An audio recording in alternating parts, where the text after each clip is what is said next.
Les chéris, on va parler du coming out à la télé. Est-il risqué? Puisque hier soir, il y avait l'émission Soirée Pyjama, présentée par Yann Barthès sur TMC. Et elle était consacrée à Vincent De Dienne. Et l'humoriste devait réaliser une série de défis. Il est entouré de plein de complices, dont notre ami Jérôme Commandeur. Et hier, il a fait de nombreuses allusions toute la soirée à son homosexualité, tout au long de la soirée. Et voilà, tout le monde a dit, voilà, il a fait son coming out voilà, hier soir à l'antenne. Alors, justement, regardez, petit Mac récap, et vous allez nous dire, est-ce qu'il y a de plus en plus de gens voilà, qui font leur coming out, comme on dit. J'aime pas trop ce mot-là, moi. Voilà, je trouve que c'est un peu péjoratif.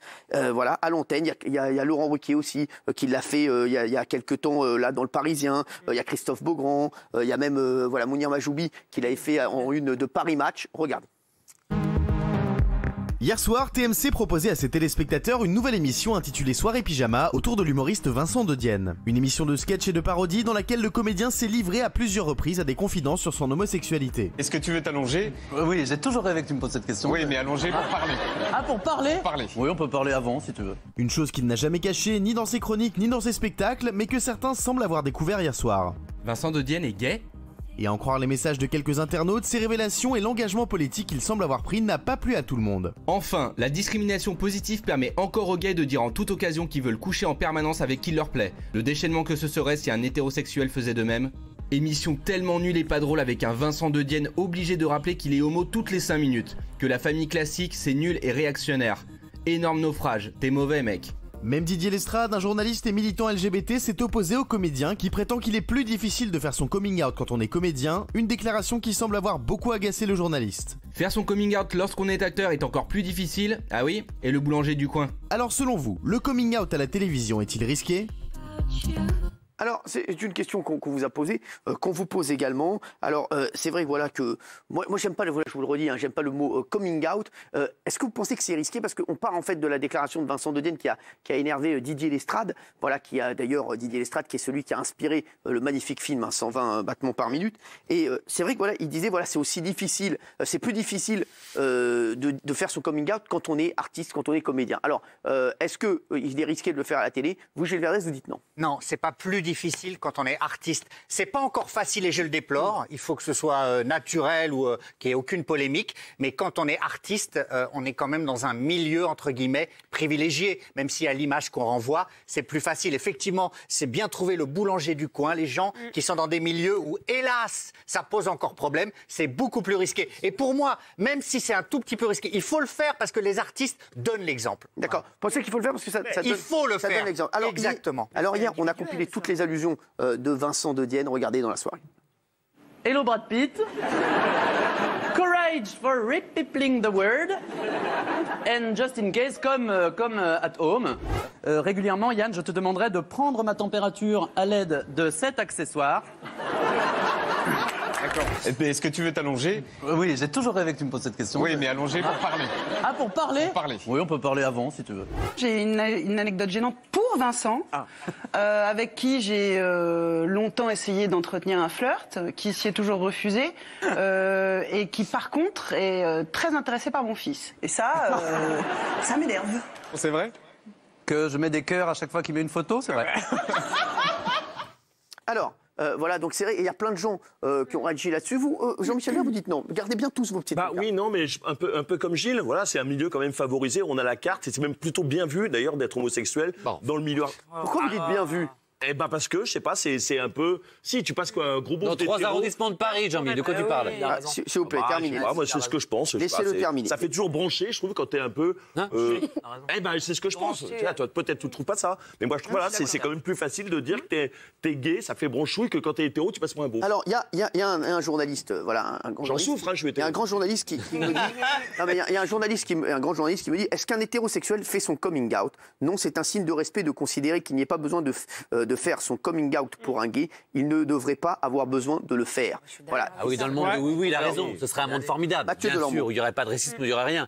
Là où évidemment c'est risqué de le faire à la télévision, et contrairement à ce que dit Gilles, là où tu te trompes, quand on le fait dans une vie privée et qu'on n'est pas artiste, bon bah on a sa famille à qui il faut le faire et c'est compliqué. Mais là évidemment quand on le fait comme ça à la télévision, ça veut dire qu'il y a 1, 2, 3 ou 4 millions de personnes qui vont le voir, dans un pays qui malgré tout est encore un petit peu parfois homophobe. Ça veut dire que dès le lendemain, au-delà des insultes Twitter, eh bien dans la rue, tu peux être confronté à des gens. En fait, je vais te dire un truc qui est horrible, c'est exactement quand tu fais ça. C'est comme si tout d'un coup, tu devenais par exemple noir pour des gens qui sont racistes. Tu arrives dans la rue et tu es exposé à ce que tu es. Et donc évidemment que c'est très dangereux. Moi j'ai été très heureux, et je vous remercierai beaucoup, j'ai été très heureux de me libérer dans cette émission. Je ne vais pas ramener le truc à moi en 3 secondes. Ce qui est sûr, c'est que derrière, je n'imaginais pas ce que je vivrais tous les jours. C'est vrai. En moyenne, c'est 50 SMS. Qu'est-ce qui se passe Moi, en moyenne, c'est 50 SMS par jour que je pourrais vous montrer avec ta mère devrait avoir honte, sale PD, toute la journée va te faire des trucs horribles. Ça, c'est toute la journée. 2 fois dans la rue, je me suis fait agresser. Tu me réponds jamais d'ailleurs.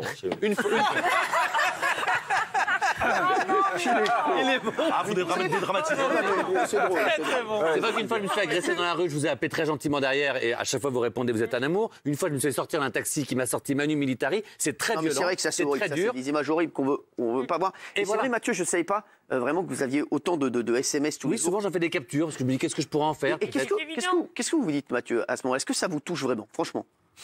Oui, évidemment que ça touche. Évidemment que ça touche et que ça fait du mal. Et ce qui me fait le plus de mal aujourd'hui, c'est de me rendre compte à quel point je n'imaginais pas de mettre un tel visage sur l'homophobie. Et je m'en excuse pour tous les gens qui vivaient en province et tout. Et c'est vrai que je ne vivais pas, puisque comme personne ne le savait, j'étais dans mon petit monde parisien, dans une belle bulle. Je ne me rendais pas compte à quel point c'était difficile, à quel point c'est compliqué à vivre, à quel point j'ai peur parfois quand je sors du parking et tout, parce que c'est compliqué, on a peur de se faire agresser. C'est vrai que je vous le dis, je vous le jure. Et Mathieu, voilà, c'est vraiment mon pote. Voilà, on est très proches. Et c'est vrai que je vois Mathieu, et encore plus en ce moment, même depuis ces derniers jours, il est en flip. Voilà. C'est vrai. Il m'appelle 15 fois par jour le soir. Il a toujours peur quand il sort dans la rue. Quand il va dans son parking, il a peur d'être suivi, de se faire agresser. Et c'est vrai que, voilà, et ça me fait de la peine. Tellement de menaces que je me dis que sur les 500 qui envoient des menaces dans la semaine, il y en a bien un jour, un fou, qui va m'attendre devant et qui pourra me faire très mal. Et la seule chose que j'aimerais demander... Vous avez peur, Mathieu, là, au jour le jour, vous avez peur? Aujourd'hui, oui. Je vous promets que c'est vrai. Vraiment. Aujourd'hui, oui. Alors, j'ai pas les moyens, j'en ai pas envie et je suis pas une star d'avoir un garde du corps et tout ça. Si j'en avais les moyens, je vous promets qu'aujourd'hui, je prendrais quelqu'un parce que je sais qu'un jour, ça va m'arriver.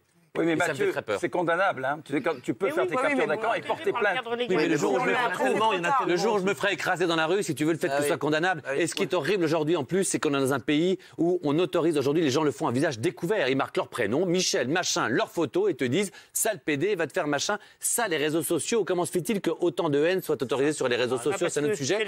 Et pour vous répondre, oui, effectivement, j'ai peur. Et à chaque fois que je vous appelle, d'ailleurs, merci, vous répondez à chaque fois. Mais oui, effectivement, je vis dans la peur depuis 2 ans. Je n'imaginais pas un jour à mon âge vivre dans la peur et je comprends tout ce que vivent les gens. Je m'en excuse d'ailleurs de ne pas l'avoir compris avant, égoïstement. Donc oui, c'est très dur. Alors, il y en a d'autres qui l'ont fait. On se rappelle bien sûr de Frédéric Lopez. C'était dans 1001 vies. C'était une de ses émissions qu'il produisait.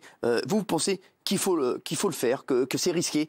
Plutôt que c'est risqué, regardez, voilà Frédéric Lopez. C'est risqué, moi. Vous savez que les histoires de mes invités me touchent. Et votre histoire, elle me touche particulièrement. Vous savez pourquoi? C'est parce que j'ai vécu la même chose.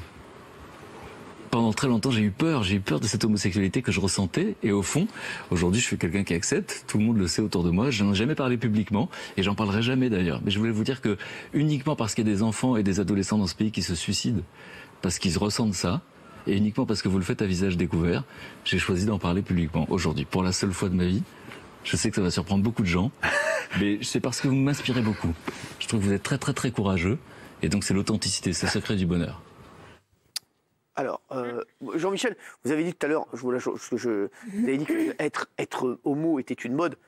Non, c'est pas. Je me suis tellement exprimé, ça me gêne. Je suis pas habile pour parler de ça, mais je veux dire, c'était un peu comme si on avait une carte, un peu. C'était peut-être plus facile, mais c'était peut-être une vaste connerie. J'en sais rien. Je pense que c'est une vaste connerie. J'ai l'émotion de ce que disait Mathieu et j'ai envie de me ranger derrière son opinion. Mathieu lui a répondu tout à l'heure. Il t'a bien répondu.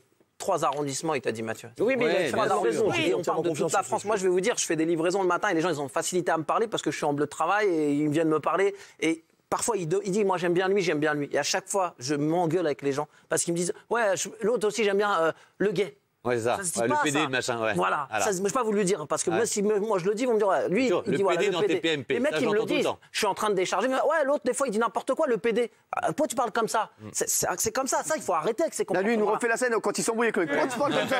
Non, mais parce que Si t'arrives, tu veux que je te mette une aubergine dans la gueule? Non, mais ça a deux doigts. Non, mais ça a deux doigts. Je vous le dis aux gens, arrêtez de me parler de lui comme ça. Si c'est Mathieu Delormeau, il s'appelle Mathieu Delormeau. Et pour le coming out, quand je dis, c'est souvent pourquoi c'est douloureux, parce que quand vous regardez bien, tous ceux qui avouent, qui font leur coming out, c'est parce que, j'ai du mal avec ce mot-là, c'est parce que la carrière, elle est faite. Ouais. Dans le début, ils disent rien, les mecs. Non, mais c'est pour ça que justement, ça doit être souvent. c'est risqué, ça doit être c'est souffrant. courageux et c'est nécessaire aussi, surtout. Bien Parce sûr. que ça fait- Mais c'est nécessaire, c'est Non, moi je pense que c'est vraiment nécessaire. Vraiment Et nécessaire. vous pensez que les de le mecs, faire. les gens le font quand leur carrière Mais bien est faite? sûr. Alors, il y a Frédéric aussi Laurent. Lopez, je suis tombé des nues, je Mais savais non, pas. pas tous, Ça, pas Frédéric tous. Lopez, je ne savais pas. Allez. Il a avoué, je ne savais pas. Il n'y a pas avoué, hein, c'est pas un aveu. Non, mais C'est pas un aveu, mais Raymond. attends, je C'est pas suis un pas. aveu. Mais Commence par Raymond, rentrer, je c'est suis vrai pas que cultivé. faut retirer Oui, je le suis mot pas aveu, cultivé Raymond. beaucoup. Oui. Je suis pas cultivé beaucoup, je dis comme je parle comme ça. arrête, Il a arrête. reconnu qu'il était gay, il a fait son coming out. Je parle avec mes mots, t'as Mais compris. en même je temps, il ne faut pas culpabiliser ceux qui veulent J'ai pas jamais le dire. dit Il y a de des gens, culpabiliser. il faut le dire. Et Bien on le sûr, sent de le mais dire. c'est marqué oui. C'est marqué oui. On n'a jamais dit qu'il faut culpabiliser Non, ceux pas qui veulent nous. pas le dire. Il y a C'est marqué Laurent oui, là, Ruquier sur la aussi, pancarte. Il faut le dire. qui l'a fait dans Ça ne sortira pas d'ici avec Michel Simès et derrière dans le Parisien. Pourquoi vous n'en avez jamais... Vous dites, j'en ai jamais parlé à mes parents. C'est parce que c'était...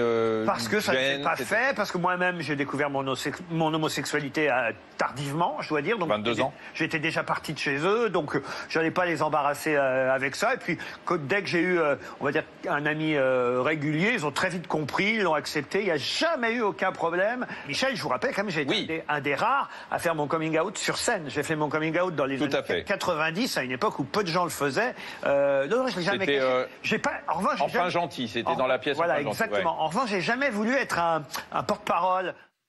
Alors, vous, Maxime Guény, vous dites non, vous dites qu'il ne faut pas le faire. Non, à part réveiller effectivement les homophobes sur les réseaux sociaux, mais lorsqu'on voit des Ruquier qui l'évoquent sur scène et qui ont aujourd'hui une carrière extraordinaire à la télévision, même Marc-Olivier Fogel, qui a l'air extrêmement épanoui dans la presse, il en parle sans aucun problème avec ses filles. Enfin, ils l'ont tous les deux fait à 50 ans. En revanche, ça reste un choix personnel et il ne faut pas que ça soit une obligation. Ben oui, absolument. Mais si tu le vis mal, faut le Est-ce que dire. je peux dire si un tu le dernier vis mot? mal. Juste un dernier mot, parce que, et vraiment, et en plus je le dis avec tendresse, parce que j'aime beaucoup Vincent de Dienne, j'ai dîné souvent avec lui, il a un talent fou. En revanche, hier, j'ai trouvé que leur humour était un petit peu trop parisien, justement, et quand pour rire, il sort ce qu'on appelle vulgairement un plug, bon, je ne dirais pas où ça se met, mais vous en avez...